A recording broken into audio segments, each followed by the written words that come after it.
Ted, it's good to have you back. I know the last few months we've joked that the Weekly Insight segment should be renamed the Washington Bridge Update, but it's finally official. The Washington Bridge westbound will have to be demolished and ultimately replaced. Yeah, and as much as we've been telegraphing this was probably coming, Michelle, it's really striking how far we've come from those early weeks when they said, we found the problem, we can repair it quickly, it'll be reopened in 3 months. Now we're talking about demolishing the whole bridge and building a new one. State Transportation Director Peter Alviti estimates that the cost to rebuild this bridge will be between $250 and $300 million. He cautions, look, this is an estimate, it could be more, but this will be paid for by state funds and also federal funds, a combination. And we expect a majority federal funds, but I think it's important to stress, as you alluded to there, Michelle, that these are very, very heavily caveated estimates of how long it will take to build the bridge and how much it will cost, because nobody who's actually going to do any construction has laid eyes on the bridge and the plans yet. This was from the engineers who looked at the problems with the bridge, and it'll be until probably July before bidders have come back, said how much they think it will cost and how long they think it will take to do the bridge. That's when we'll probably start to get some firmer numbers. So with that caveat in mind, Alviti is saying that they expect the bridge to be completed by March of 2026 to September of 2026. Of course, the timing is interesting because we know September of 2026, we have a gubernatorial primary.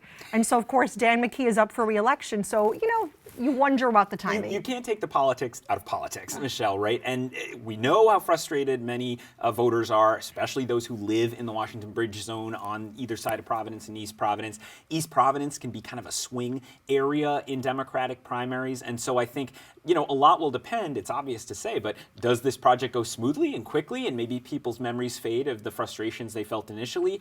Or do they run into hurdles? And this is something Dan McKee is struggling with all the way up to that primary. Transportation Secretary Pete Buttigieg was recently in town visiting the bridge. You had a chance to press him one-on-one about the tens of millions of dollars, Ted, that have already been spent on repairing the bridge. Of course, we now know we're looking at rebuilding the bridge. Let's take a listen to that conversation.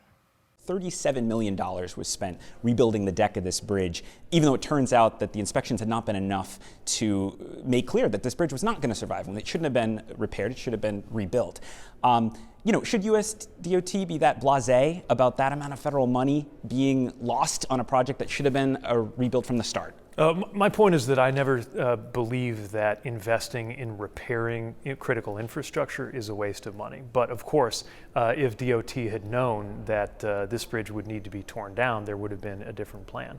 But we don't enter into these situations with perfect information, especially a bridge like this that was built with a unique design, possibly the only one of its kind in the country, which turns out that it was uniquely disguising some of the issues that were on the inside.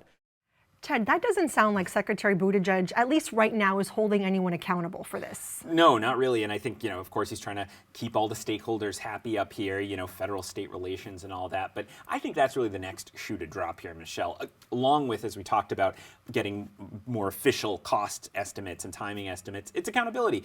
The governor in the news conference signaled he was calling for, quote, a day of reckoning for those who have responsibility for the bridge. But if you listen closely, he was talking about litigation and lawyers, and it sounds like he's going to be focused heavily on the contractors who inspected the bridge and were doing the work on the bridge as opposed to DOT itself. Right, but who oversees those contracts? Well, and I think that's going to be the tension, right, Michelle, is, okay, yes, the contractors maybe didn't get everything right, but should someone have had the oversight to know that that was happening, and where does the buck really stop? I think that's what's going to be the storyline coming up. Right, who in state government should be held accountable. Exactly. Thank you so much, Ted. I appreciate it. Good to be here.